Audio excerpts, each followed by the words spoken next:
Good evening, friends. We're back again, reading passages from Inner Work of Adat Hashem, the teachings of Rav Ashlag, page 105. When we begin to do spiritual work, it is not necessary to nullify any desires. On the contrary, we are comprised of desires. If they are nullified, who would remain?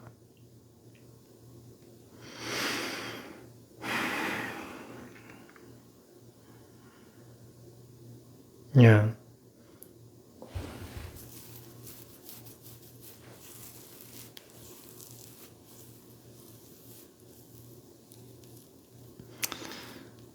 Yeah, we don't need to nullify our desire to receive when we begin to do spiritual work,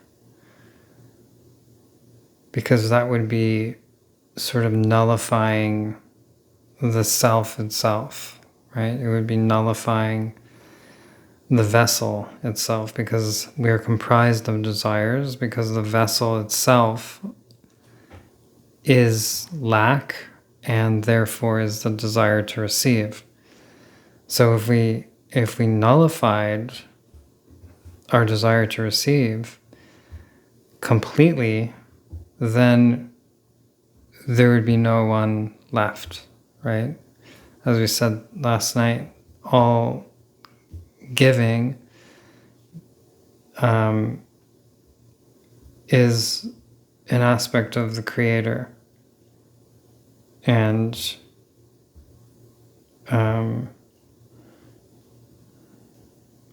where there is no desire to receive, that is God. So to nullify our desire to receive is to completely nullify ourself. And that is not the path within Judaism.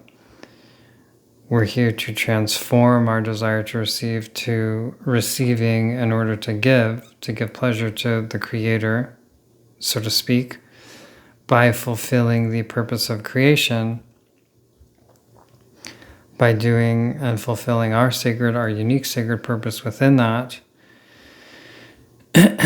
So we're aligning our desire to receive with more meaningful longings, more meaningful, can't think of the right word, goals. Okay. Through involvement in Torah and mitzvot, we develop spiritually and attain some awareness of the importance and greatness of God. This awareness increases our desire to attach to God and motivates us to develop our giving and emunah.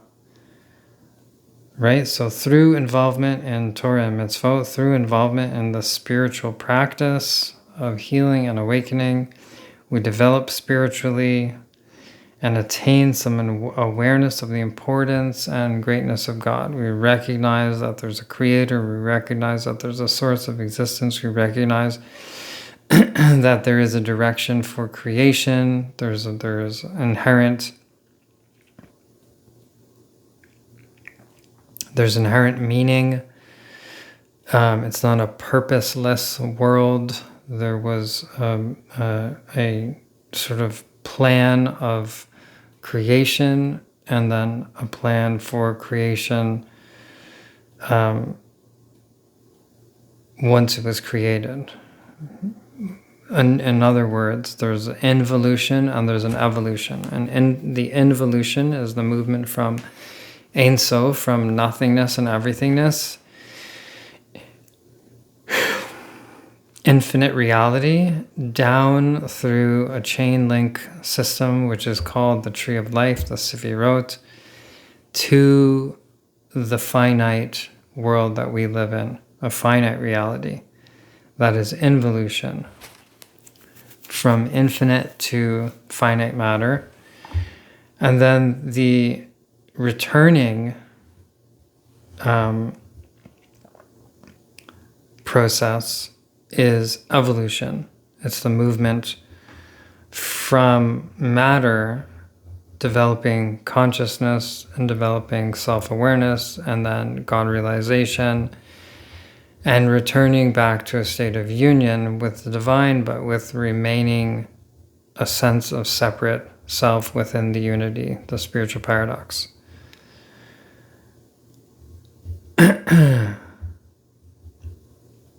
So through our involvement in spiritual practice, we attain the awareness of the importance and the greatness of God, the recognition of the Creator and a purpose of creation. And this awareness increases our desire to attach to God, to do the spiritual work, to see that and to make it our number one priority in this world, which motivates us to develop our giving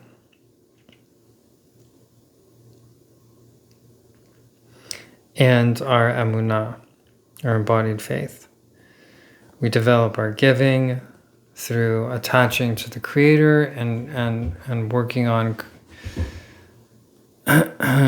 emulating a similarity of form with the Creator who's all giving. Once we are more and more in a state of union, we're more and more in a state of fullness, and we lack less. And then our desire becomes to give to others, to support and help them in their process of healing and awakening. And we do that through the spiritual practice of embodied faith, of acting as if we felt the revelation of God and divinity, even when we don't feel it in the moment.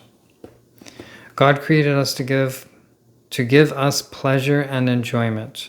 God created us to give us pleasure and enjoyment. We were created to receive, not to give. We were created to receive, not to give. Our working to become givers is part of the process, but it is not the purpose. This is so key to this entire process right here. I know I switch between process and process because I'm originally from America, the United States, and now I live in Canada. In the US, they say process. In Canada, we say process. So forgive me when I switch between those.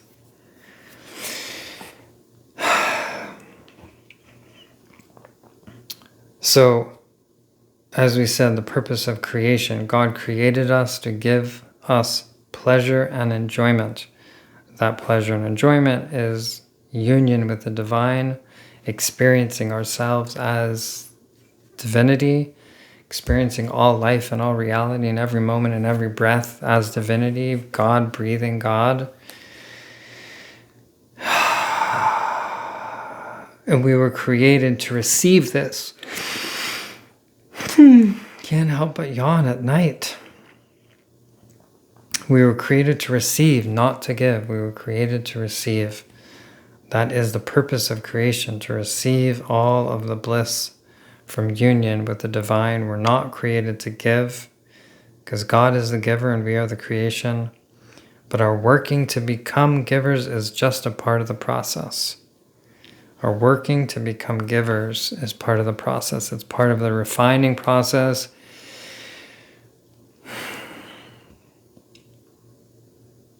It's part of transforming our desire to receive on the material plane, desiring to receive self-gratification on the physical, mental, emotional, spiritual, all of those planes, to transform them to then align more with a desire to give, which comes from being in more of a state of union with the divine and in a state of emunah, as we recognize why we're here, and that part of the process of refining ourselves and preparing ourselves to be able to do the final stage of receiving in order to give is that we need to We need to work to become givers. We need to work to let go of ourselves being the center of our universe and start to see other people, other beings as important, as precious, and to feel that with our hearts, to work, even if we don't through emunah, but then slowly but surely the emunah opens our hearts more, and then it comes naturally, it flows.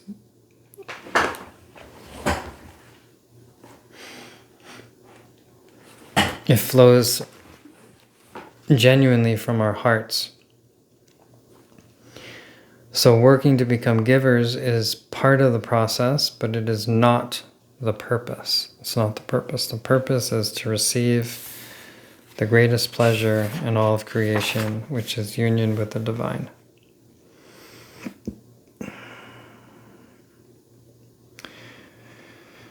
Who gives us the prayer of wanting to come close to God? Who gives us the prayer of wanting to come close to God? God. The prayer itself is already the answer to the prayer. I feel like we either read that before or something very similar, but I really appreciate this. Who gives us the prayer of wanting to come close to God? Who gives us that prayer? Where does that prayer even come from? It comes from God. So the prayer itself is already the answer. Once we are praying to come close to God, that's already the answer, because we're already in a state that is a high level of consciousness, because we're recognizing that what we really want in this life is to come close to God rather than praying for a red Corvette. Forgive the silly analogy, but you get it.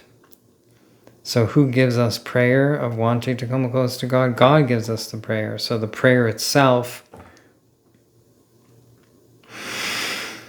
is already the answer. Our spirituality is awakened to engage us in our inner work. Our spirituality is awakened to engage us in our inner work. If we begin to work on ourselves, we are given additional awakenings to progress further, and so on. If we begin to work on ourselves, we are given additional awakenings to progress further, and so on. So our spirituality is awakened to engage us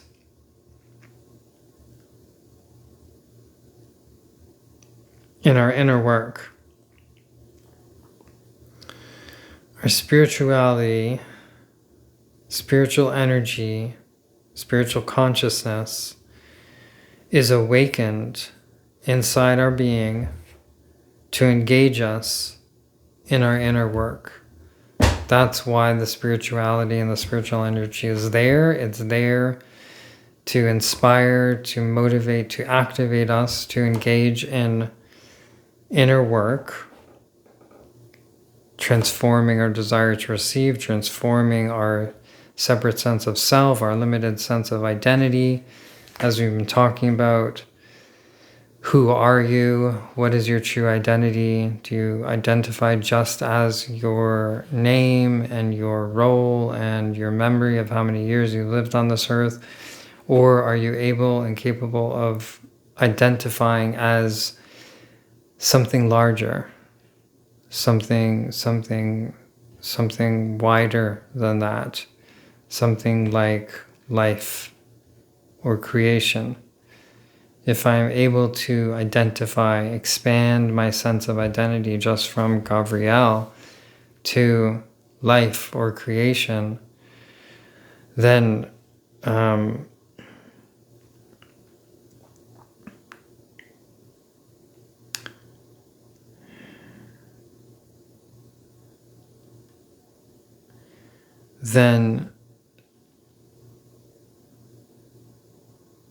then I start to transform how I see myself and how I see the world, how I see others, and that thus transforms how I act and engage with the world and with others. If I'm just from a me-centered place of what do I need just as Gabrielle, then I'm just out to get as much as I can for me or my small family. But if I see myself as creation and I relate to others as creation, then I engage with the world and with others from a much more connected place. Not a separate place, but a more connected place. And through that connection, there is love that naturally flows, spontaneously flows. And there is care that spontaneously flows because I feel connected to others as creation and as life. And so spirituality, spiritual energy is awakened to engage us in this inner work of transforming our identity, transforming our sense of self. And once we begin to work on ourselves in this way, we are given additional awakenings, thus meaning additional altered states of consciousness or higher states of consciousness. And those awakenings are there to help us progress further along the path, and those lead to greater awakenings, and so on and so on. Final passage for tonight. Spiritual progress is gradual, as we do not go from earth to heaven all at once. Our progress depends on how much effort we make. Right? So very, very, very simple and antithetical in some ways to some of the non-dual teachings, but similar to some of those non-dual teachings as well.